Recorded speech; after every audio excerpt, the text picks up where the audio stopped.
फाल्गुन मास भगवान शिव की उपासना के लिए अत्यंत पवित्र महीना माना जाता है। इस माह में शिव जी की पूजा, व्रत और कथा श्रवण करने से विशेष फल प्राप्त होते हैं। आज के इस वीडियो में हम सुनेंगे फाल्गुन मास में सुने जाने वाली 5 कथाएं, जिन्हें सुनने मात्र से भक्तों की समस्त मनोकामनाएं पूर्ण होती है। शिव भक्त वाणासुर की कथा। दैत्यराज बलि के 100 पुत्र थे, जिनमें वाणासुर सबसे बड़ा था। वाणासुर न सिर्फ आयु में ही अपने अन्य भाइयों से बड़ा था, अपितु बल, गुण और ओजस्विता में भी उन सबसे बढ़ चढ़ कर था। उसके 1000 भुजाएं थी। वह परम शिव भक्त था और प्रतिदिन कैलाश पर्वत पर जाकर शिव के सम्मुख नृत्य किया करता था। अपने हाथों से विभिन्न वाद्य यंत्र बजाता और भगवान शिव को प्रसन्न करने की चेष्टाएं किया करता था। शिव प्रसन्न हुए और उससे वर मांगने को कहा। बोलो पुत्र, क्या वर मांगते हो? वाणासुर बोला, भगवान, मेरे मन में किसी दुर्बल की उत्पीड़ित करने की अथवा देवताओं पर विजय प्राप्त करने की तनिक भी कामना नहीं है। यदि आप मुझसे प्रसन्न हैं तो मुझे यह वर दीजिए कि आप मेरे नगर के रक्षक बन जाएं, जिससे मुझे आपका प्रतिदिन सानिध्य प्राप्त होता रहेगा। तथास्तु कहकर शिव अंतर्ध्यान हो गए। अपने दिए गए वरदान के स्वरूप शिव और पार्वती कैलाश छोड़कर दैत्यपुरी शोणितपुर में आकर बस गए। वाणासुर की एक पुत्री थी, जिसका नाम उषा था। वह माँ पार्वती से संगीत की शिक्षा प्राप्त करने लगी। उषा यौवन काल की दहलीज पर पहुंच चुकी थी। एक दिन उसने शिव पार्वती को एकांत में रमण करते देखा तो उसके मन में वासना पैदा होने लगी। वह पति प्राप्त करने की इच्छा करने लगी।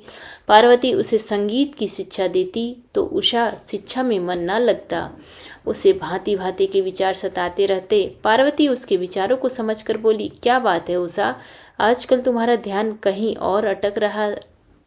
मैं समझ गई, तू पति प्राप्त करने की कामना करने लगी है। थोड़े दिन धैर्य रख बेटी, अपने में तुझे एक पुरुष दिखाई देगा, वही भविष्य में तेरा जीवन साथी बनेगा। इधर वाणासुर शिव से कह रहा था, भगवान, आपने मुझे 1000 भुजाएं तो दे दी, किंतु अब वह मुझे भार स्वरूप लगने लगी है। विकार पड़े पड़े मेरी बाहों में खुजली होने लगती है।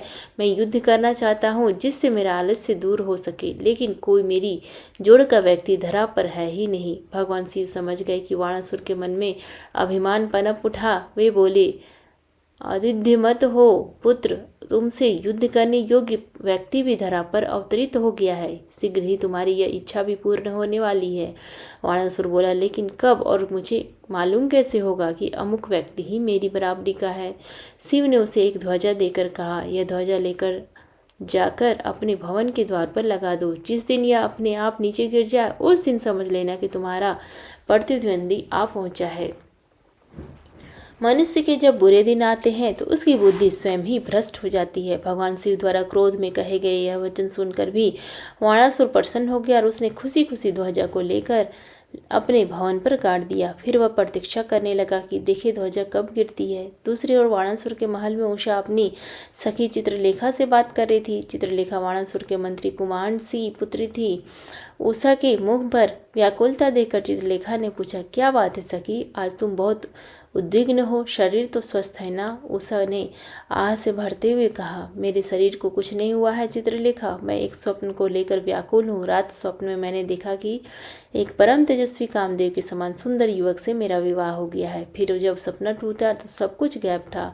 कुछ भी हो सकी, मैं तो तन मन से उस युवक को अपना पति मान चुकी हूँ। माँ भगवती ने भी मुझसे यही कहा था कि एक पुरुष तुझे स्वप्न में दिखाई देगा, वही तेरा पति बनेगा। तू मेरा एक काम कर दो। चित्रलेखा बोली, कहो राजकुमारी, तुम्हारी हर काम करके मुझे अति प्रसन्नता होगी, तुम काम तो बताओ। उषा बोली, तू तो चित्रकार है, अपनी कल्पना से कुछ ऐसे युवकों के चित्र बना जैसे मैंने तुझसे उस स्वप्न पुरुष के बारे में बताया है, फिर मैं उसे पहचान लूंगी। चित्रलेखा ने अपनी कल्पना के आधार पर चित्र बनाने आरंभ कर दिए और उन्हें उषा को दिखाने लगी। अंत में एक चित्र को देखकर उषा खुशी से चिल्ला उठी, यही है, बिल्कुल यही है सखी, यही युवक रात को मेरे सपने में आया था। चित्रलेखा चित्र को गौर से देखने लगी। मायावी दैत्य की पत्नी होने के कारण चित्रलेखा स्वयं बहुत मायाविनी थी। उसने अनिरुद्ध को पहचान लिया। अरे, यह तो अनिरुद्ध का रेखा चित्र है सखी। अनिरुद्ध प्रद्युम्न का पुत्र है और श्री कृष्ण का पौत्र है।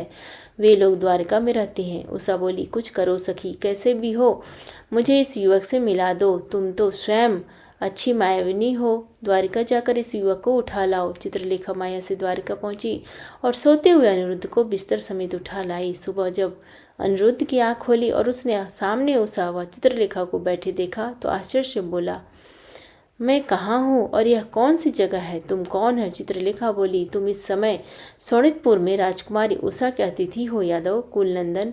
इन्हें पहचानो, कल रात तुम इनके सपने में मिले थे। कुछ क्षण बाद अनिरुद्ध को तुरंत याद आ गया कि राजकुमारी उषा को उसने भी सपने में देखा था और स्वप्न में ही उन्होंने परस्पर विवाह किया था। उसने अनुरागमयी दृष्टि से उषा की ओर देखा, फिर चित्रलेखा दोनों प्रेमियों को वहां छोड़कर चुपचाप बाहर निकल गई। काफी दिनों तक उन दोनों को चुपचाप प्रेम चलता रहा।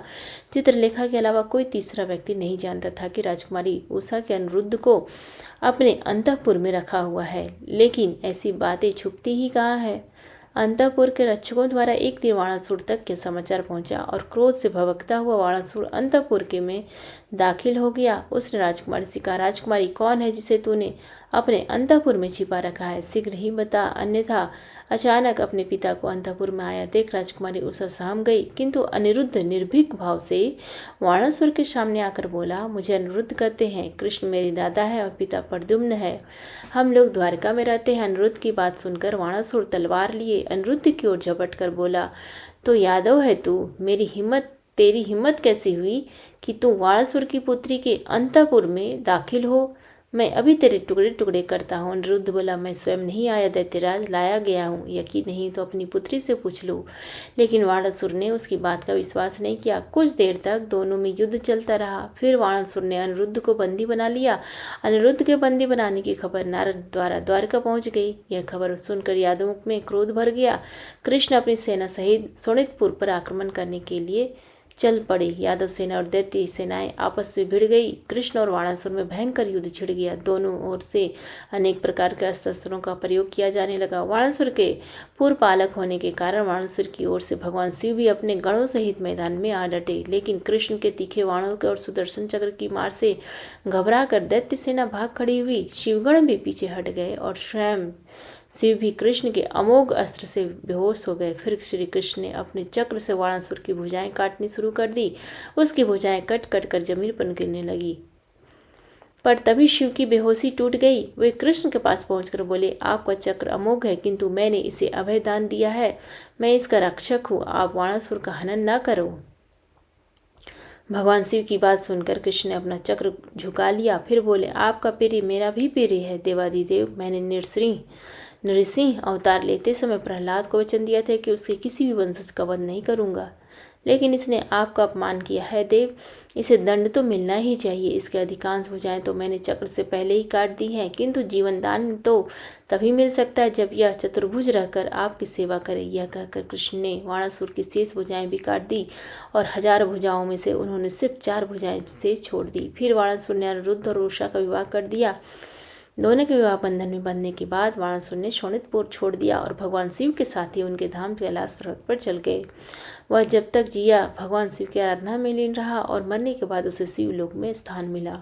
प्रेम से बोली भगवान शिव शंकर की जय। श्री शिवाय नमस्तुभ्यम। धन्यवाद।